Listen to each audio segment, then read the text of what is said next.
सुभाष। आज आपको मैं क्लोज का फिर लेसन पढ़ाने जा रहा हूँ।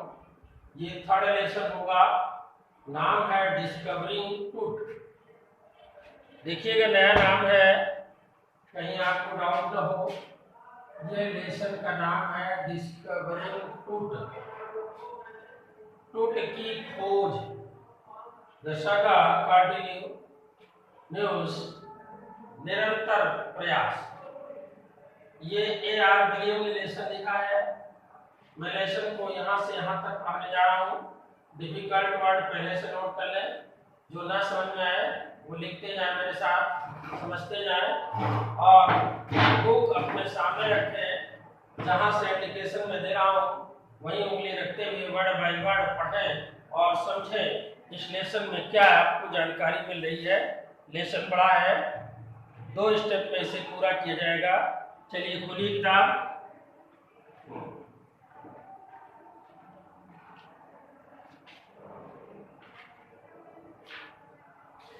सबसे पहले लेसन का नाम और लेखक का नाम याद कर लीजिए, इसीलिए मैंने पहले बोर्ड में इसे लिख भी दिया है। He was just a teenager when he died। देखिए, जब उसकी मृत्यु हुई वो बिल्कुल किशोरावस्था में था। वो बिल्कुल किशोरावस्था में था जब उसकी मृत्यु हुई। The last year of a powerful family that had ruled Egypt मिस्र देश को कहते हैं, and its empire for centuries, he was laid to rest laden with gold and eventually forgotten। ध्यान दीजिएगा, जब वो एक नवयुवक था तभी उसकी मृत्यु हो गई थी। मिस्र पर शताब्दियों तक शासन करने वाले एक शक्तिशाली परिवार का वो अंतिम उत्तराधिकारी था और उसे सोने से लाद कर कब्र में सुला दिया गया था और अंत में भुला दिया गया। यानी जब उसकी मृत्यु हुई तो एक पक्की कब्र बना करके उसे लिटा दिया गया, ढेर सारा सोने के सिक्के उसके ऊपर लगा करके ढक दिया गया और धीरे धीरे लोग भूल गए। The modern world had speculated about what happened to him। आधुनिक युग उसके बारे में बिल्कुल भूल ही गया कि अब वो कहाँ है।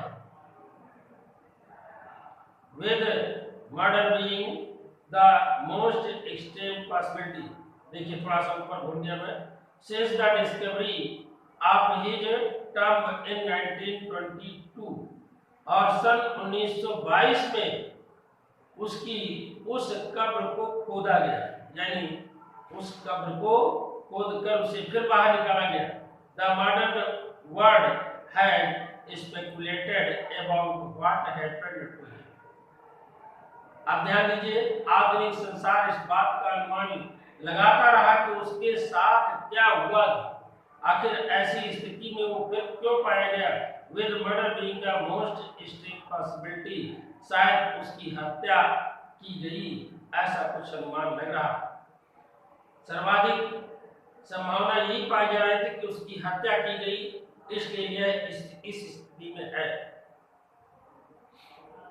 Now leaving his term for the first time in almost 80 years। अब लगभग 80 वर्ष में पहली बार उसकी कब्र को छोड़कर टूट क्या था, इस स्थिति से गुजरा था। यानी 80 वर्ष बाद उसे याद किया गया था, उसे जांचा गया था कि वो है और कैसे टूट है अंडरगॉन ए सिटी स्कैन। यानी टूट का सिटी स्कैन किया गया, उसकी जानकारी ली गई, सामने प्रत्यक्ष उसे लाया गया, उसकी कब्र को डिस्कवर किया गया। That often news clues about his life, ये उसके जीवन के बारे में एक अहम खबर थी।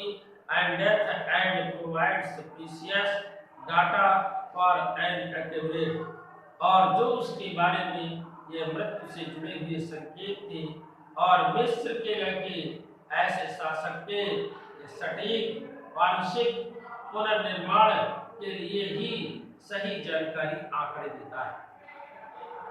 यानी यह जानकारी सही रूप से तब भी नहीं मिल पाई जब उसे उसकी कब्र से डिस्कवर किया गया। An angry wind stirred up ghostly, dashed devils and King Tut was taken from his resting place in the ancient Egyptian cemetery known as the Valley of the Kings। समझना ध्यान से देखिए, तेज हवाओं ने भूत जैसे बहुत से बगुले जैसे पैदा कर दिए हों और उस राजाओं की घाटी में मिस्र के प्राचीन कब्रिस्तान से राजा टुट को कब्र से निकाल दिया गया। अब जब उसे कब्र से बाहर निकाला गया तो देखिए स्थिति में कुछ परिवर्तन आया। क्या? डार्क ब्लाइंड क्लाउड्स, काले बगुलों की तरह वाले बादल या काले रंग के वक्रों वाले बादल प्रतीत होने लगे। And exuded across the desert sky all day and now one wearing the stars in cascade। ऐसा प्रतीत होने लगा जैसे उन बगुलों में तारों को ताबूत जैसी प्लेटी रंग से ढक रहे थे और वातावरण को बदल रहे थे। It was 6 PM on 5th January 2005। ये 5 जनवरी 2005 की शाम का दृश्य था।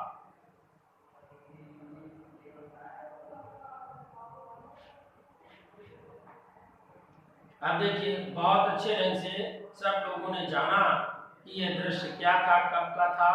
5 जनवरी 2005।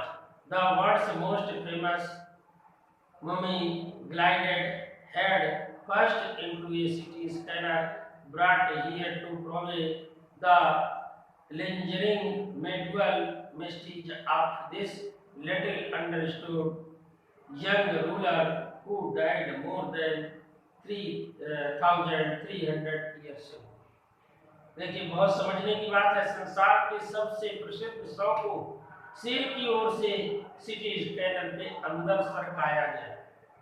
सिटी स्कैनर क्या है? एक पारदर्शी ताबूत के अंदर सरकाया गया, जिसे यहाँ उस समय लगभग अज्ञात युवा शासक के लंबे समय से चले आ रहे चिकित्सीय रहस्यों की जांच पड़ताल के लिए लाया गया, जिसकी मृत्यु 3,300 वर्ष से भी ज्यादा पहले हुई थी। 3,300 वर्षों से ज्यादा पहले उसकी मृत्यु हुई। उसे लाया गया, क्या बचा? कंकाल टाइम रह गया होगा, उसके जांच के लिए उसको यहाँ लाया गया, इंक्वायरी की गई। All afternoon the usual line of tourists from around the world had descended into the scam। देखिए सामान्य स्थिति नहीं थी। पूरे दोपहर विश्व भर के पर्यटक सक्रिय चट्टान में काट कर बनाई गई 26 फीट गहरी कब्र में अपनी श्रद्धांजलि देने आधे। देखिए इतने सारे लोग उसको श्रद्धांजलि देने के लिए आ गए। वहाँ 26 फीट गहरी वो सुरंग जो बनाई गई, कब्र खोदी गई, उसको इतने सारे लोग श्रद्धांजलि देने के लिए आए। They gazed at the mural on the walls of the burial chamber of the period and Tut's glided face, the most striking features of his mummy shaved outer coffin lid।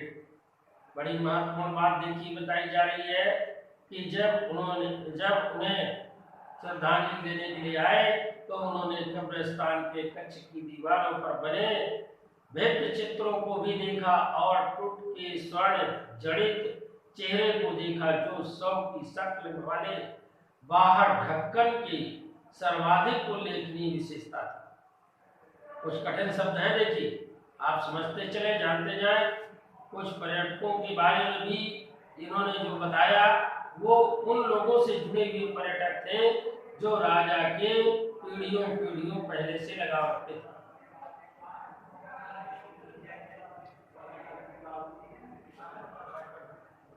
Some visitors read from guidebooks in a whisper, others stood silently, perhaps pondering Toot's untimely death in his late teens, or wondering with a shiver if the pharaoh's cursed death of misfortune falling upon those who disturbed him was really true.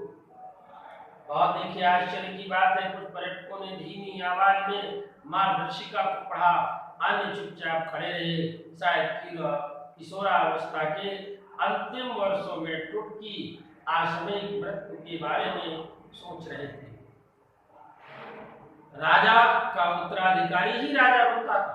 कभी कभी विषम परिस्थितियों में उसकी उम्र भी नहीं पूरी होती थी, तब भी उसे उत्तराधिकारी बनाया जाता था। ये किशोरावस्था कहा जा रहा है। आप सभी जानते होंगे कि 13 से 19 के बीच में किशोरावस्था होती है। अल्पकाल में ही ये मौत के गोश में चला गया। ऐसा लगा कि उसके बारे में लोगों को पहले से जानकारी थी कि वो एक बहुत अच्छे घराने का व्यक्ति था। तो जैसा कि लोग सोच ही रहे थे, कांपते हुए सोच जा रहे थे, क्या मिस्र के प्राचीन शासक फेरो का अभिशाप या अभाग्य जो उन लोगों पर पड़ता है जो परेशान करते हो, वास्तव में सच था। The mummy is in very bad condition because of what Carter did in the 1920s. अब स्थिति देखिए, समझते चले कि किन परिस्थितियों में उसको याद किया गया। सन 1920 में कार्टर ने जो कुछ किया उसकी वजह से मम्मी बहुत खराब हालत में है। मम्मी बहुत खराब हालत में है। अब देखिए यहाँ पर मम्मी का अर्थ उसके रियल सिचुएशन से लगाया जा रहा है, इसलिए यहाँ पर इसको मम्मी न मानेगा, मम्मी है। The mummy is in very bad condition. उसकी वर्तमान स्थिति बड़ी खराब दिख रही थी, क्योंकि 1920 की स्थिति के अनुकूल 1920 में कार्टर ने जो कुछ किया था उसकी वजह से मम्मी बहुत खराब हालत में है। और मिस्र की सुप्रीम काउंसिल ऑफ एडीज में महासचिव जड़ी हवास ने कहा, क्या कहा था, जब वे 100 पर पहली लंबी निगाह डालने के लिए उसके ऊपर झुके थे, तो हावर्ड कार्टर जो एक अंग्रेज पुरातत्व थे, उन्होंने वर्षों को व्यर्थ खोजबीन के बाद सन 1922 में टूट के मकबरे को खोजा। यानी काफी लंबे समय से यह खोज चल रही थी कि टूट का मकबरा है कहाँ। बहुत मुश्किल से यह 1922 में इसकी सर्च हुई। 8th century Hastings National antiquity was surprisingly complete. They remained the richest royal collection ever found and have become part of the pharaoh's land. Stunning, ornamented in gold, their internal brilliance meant to guarantee our selections caused a sensation at the time of the discovery and still get the most attention. But Tut was also buried with everyday things he had won in the definite life, board games, a bruise, razor, liners, undergarments, cases of food and wine.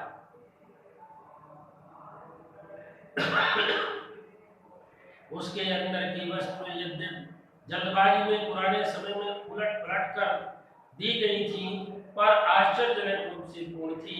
उनकी खोज की विषय वस्तु कभी भी खोजे गए शाही संग्रह में सर्वाधिक समृद्ध और फेरों की कथा का हिस्सा बन चुकी है।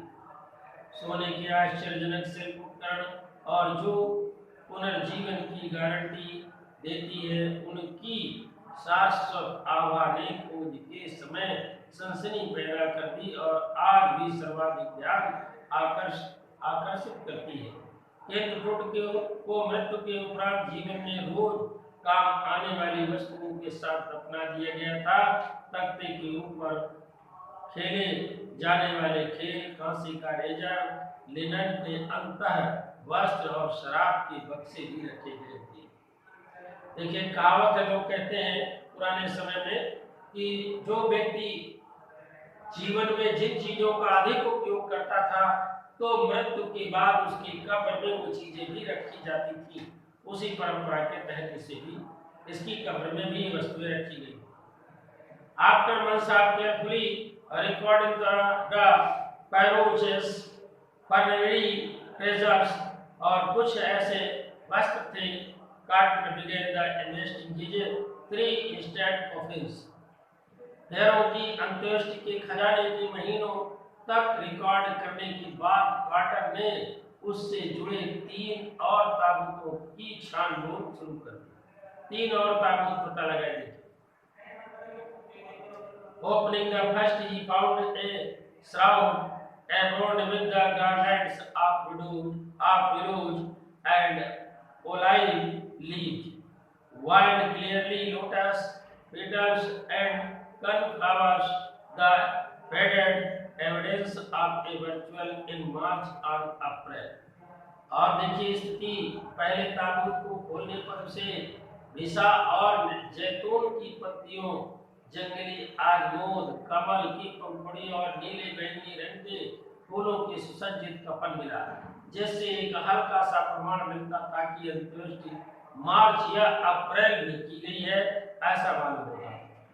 Finally reached the mummy, though he ran into the trouble, the ritual reagents had hardened, containing to the bottom of his solid gold coffin. No amount of the legitimate force could move them. 40 years later, what was to be done? देखिए स्थिति क्या होती है, ये तो अनुमान लगा लिया गया कि लगभग मार्च और अप्रैल में दफनाई गई थी। जब अंततः कार्टर मम्मी तक पहुंचा तो उसके सामने परेशानी आ गई।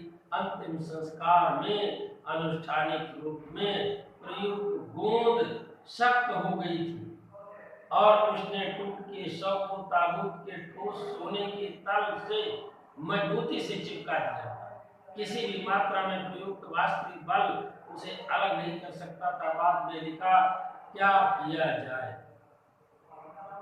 अर्थात उसकी बॉडी को क्रिमेट करने के लिए जो गोंद का प्रयोग किया गया था, उसने उसे ताबूत पर ही चिपका दिया गया था और बलपूर्वक उसे अलग करने पर भी वो नहीं अलग हुआ। The sun can be down like a hammer, this far south in Egypt, and Carter tried to use it to loosen the rays। सुदूर दक्षिण में स्थित मिस्र में सूर्य की तपन उस पर हथौड़े जैसी मार कर सकती थी और कार्टर ने गोंद को ढीला करने के लिए उसको सूर्य की तपन को काम में लेने की कोशिश की थी।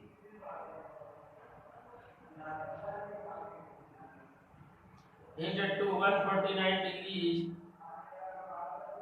Fahrenheit, nothing but he reported with the scientific detachment that the consolidated material had to be chiseled away from beneath the limbs and trunk before it was possible to reach the king's remains। ऐसा प्रतीत होता था 149 degree Fahrenheit तक पहुंच गया था ताप, लेकिन कुछ भी नहीं हिला। उसने वैज्ञानिक उदासीनता के साथ लिखा, राजा के अवशेषों को ऊपर उठाने के लिए उसके अंगों और धड़ के नीचे के ठोस पदार्थ को छेनी की मदद से काट देना होगा, ताकि उसके बाद राजा के अवशेषों को उठाना संभव हो जाए। यानी जो ताबूत से जुड़ा हुआ शव था वो किसी हालत से हट नहीं रहा था। स्थिति आ गई कि उसे छेनी से काट कर अलग किया जाए, ये सुझाव आया। In this difference, Carter really had little choice. If he had not cut the mummy free, he most certainly would be there, circumvented the guards and ripped it apart to the remove the wood. यदि हमें इसको सोने के सिक्कों से अलग करना है, अपनी सफाई देने के लिए कार्टर के पास कोई विकल्प नहीं था। अगर वो मम्मी को काट कर अलग न करता तो चोर रक्षकों को झांसा देकर उस मम्मी को सोना निकालने के लिए फाड़ देते। मम्मी, मैंने बताया ना कि उसकी रियल कंडीशन यानी जिस चादर पर वो लपेटा हुआ था उसमें सोने के जड़ित सिक्के भी लगे हुए।